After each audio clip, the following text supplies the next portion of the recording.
Japan is my favourite country that I have ever visited. It's somewhere that I always wanted to go, and in October 2019 I finally had the chance. The coronavirus lockdown of the UK has given me a chance to look at projects I would not normally get around to. One of our 2020 goals was to be more creative for ourselves, so that starts here with episode 1 looking at Osaka and Kyoto.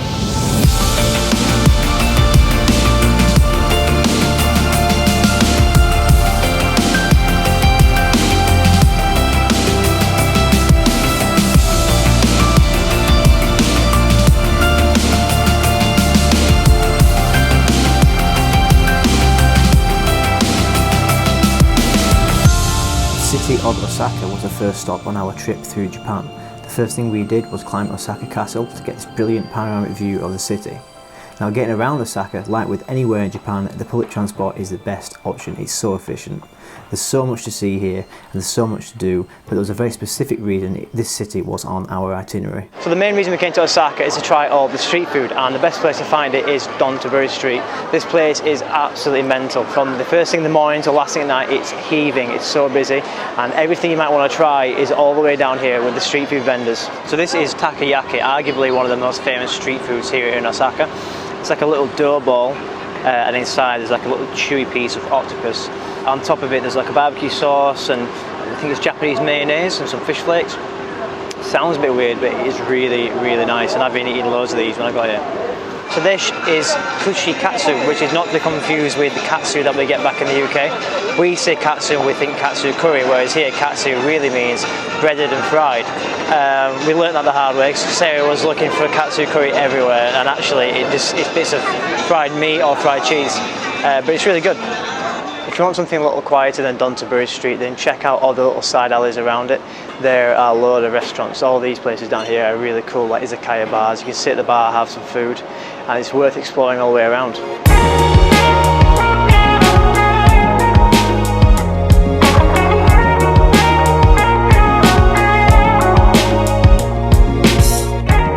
A great day trip from Osaka is Nara.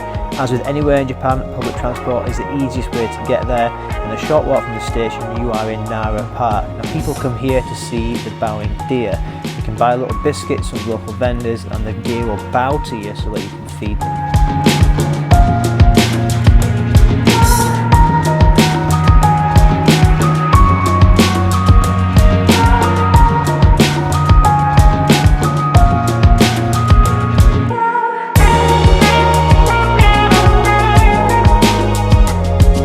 So we've left Osaka and we've got to Kyoto, and like Osaka, Kyoto does have its big busy city centre, but if you get a little bit further out to Gion and some of the surrounding areas, you get somewhere a bit more peaceful like this. It looks a bit more like traditional Japan that you imagine before you come here, and it's full of temples and shrines and things to see with a bit more culture. So we're going to have a bit of an explore, see what we find, and get some footage.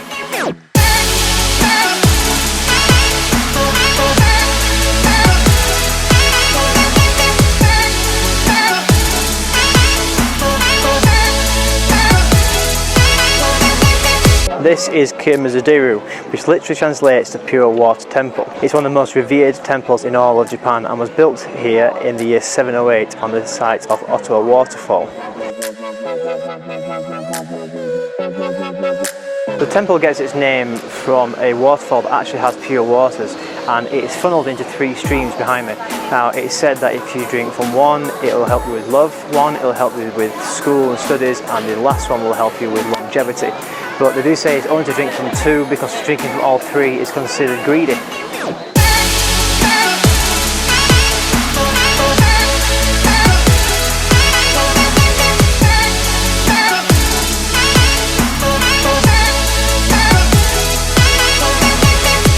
It's not even 5:30 in the morning yet and we are all ready to go. But some of the main attractions in Kyoto, like the Arashiyama Bamboo Grove and Fushimi Inari, they get ridiculously busy the later in the morning you leave it. So we've been advised it's better to get up early if you can and get there. You can almost get the place to yourselves, you can take it in, a bit of peace and quiet away from the crowds, and it's really worth it if you don't mind an early morning.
After being up really early to see the bamboo grove and go to the temples, we decided to come to Nishiki Market.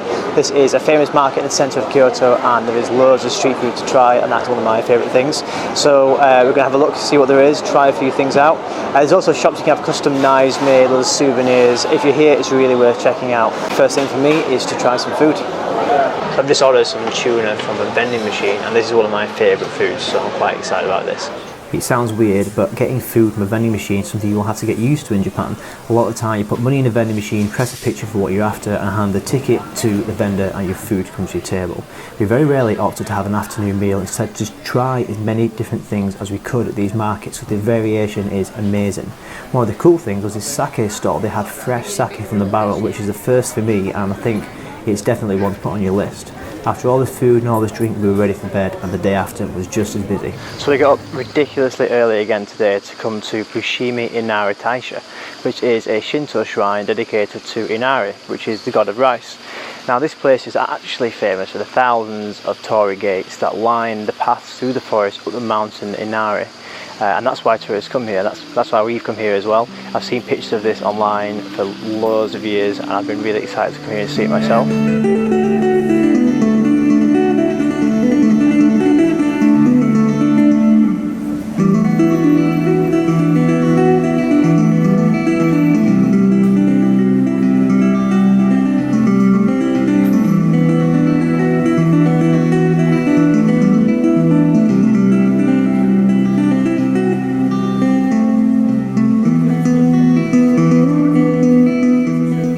Since 5 AM, I think it's time to get a few hours sleep, and then we're going to go out into Kyoto and find some food and drink.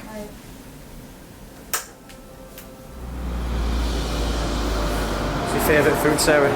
Kyoto.